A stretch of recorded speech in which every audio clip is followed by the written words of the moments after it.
Bonjour et bienvenue dans cette vidéo de création de profil hébergeuse chez La Voyageuse.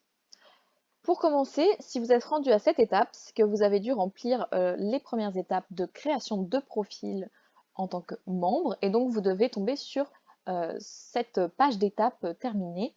Si ce n'est pas le cas, je vous invite à regarder la précédente vidéo qui vous explique comment vous inscrire sur le site. Pour devenir voyageuse, vous avez donc la possibilité de cliquer sur le premier encart. Ce qui nous intéresse aujourd'hui est de devenir hébergeuse. Vous devez donc cliquer sur la deuxième boîte Devenir hébergeuse validée ou bien vous pouvez également cliquer sur Devenir hébergeuse dans la barre menu tout en haut. Lorsque vous cliquez sur Devenir hébergeuse, vous allez donc avoir un premier message qui vous explique que vous entrez dans un cercle d'hébergeuses et que vous allez être guidé à travers les étapes. Vous aurez également tout le temps la possibilité de revenir plus tard, ce qui vous ramènera à l'étape à laquelle vous étiez lors de la complétion du profil. Donc cliquez sur Devenir hébergeuse pour commencer à compléter tout cela. Pour commencer, dans l'étape 1, vous devez choisir une ambiance qui vous correspond parmi 8 petites images qui vous sont présentées. Choisissez l'ambiance qui vous correspond le mieux et cliquez sur Suivant. En deuxième étape, vous avez une description de vous à faire.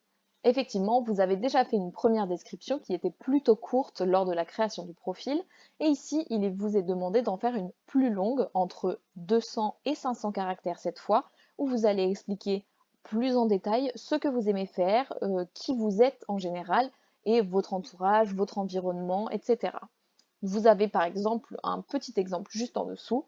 Vous pouvez donc commencer à écrire et le texte va premièrement s'afficher en rouge comme lors de la première création de profil et lorsque vous aurez mis assez de caractères, il s'affichera en vert.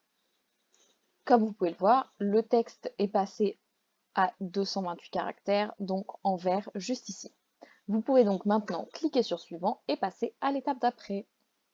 Pour l'étape 3, il s'agit de votre adresse. Vous pouvez donc mettre juste en dessous l'adresse à laquelle vous résidez actuellement ou bien l'adresse à laquelle vous souhaitez héberger des voyageuses, si c'est une adresse de vacances par exemple. Elle vous sera proposée en dessous. Cliquez sur votre adresse et cliquez sur Suivant. L'étape 4 s'agit de l'étape de votre environnement. Vous avez donc 1 à 4 photos à mettre de 4 mégaoctets maximum. Lors de la première création de profil, nous avions vu que la photo de profil et la pièce d'identité avaient un maximum de 2 mégas et que vous aviez la possibilité de passer sur un autre tutoriel qui vous explique comment compresser les photos et réduire leur poids. Nous pouvons faire la même chose pour ces photos-ci si elles ne passent pas. Selon également la puissance de votre connexion internet, il se peut que 4 photos d'un coup ne passent pas. Vous pouvez donc mettre une seule photo et revenir plus tard sur votre profil pour ajouter des photos ou proposer à la voyageuse de leur envoyer par mail lorsqu'ils vous appelleront pour faire la vérification de votre profil d'hébergeuse. Cliquez sur Choisir un fichier et mettez une photo d'ambiance. Cela peut être une photo de votre environnement, de votre maison, de vos hobbies ou ce que vous aimez faire, une photo de vous, de votre famille. Ça peut être tout type de photo que vous souhaitez mettre sur votre profil. Ce n'est pas obligé d'être une photo de la chambre, par exemple, comme sur d'autres sites classiques.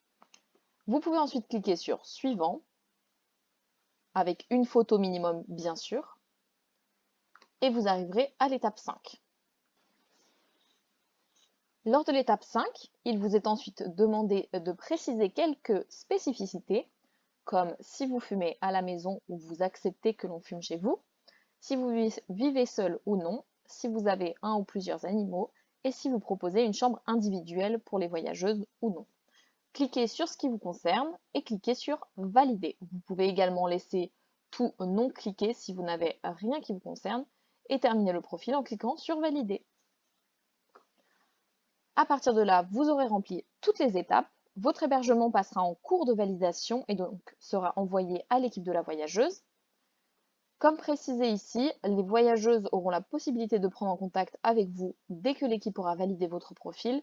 Et pour valider votre profil, attendez-vous à recevoir un appel de la part de l'équipe pour vérifier ensemble vos motivations. Merci à vous et à très vite sur la voyageuse.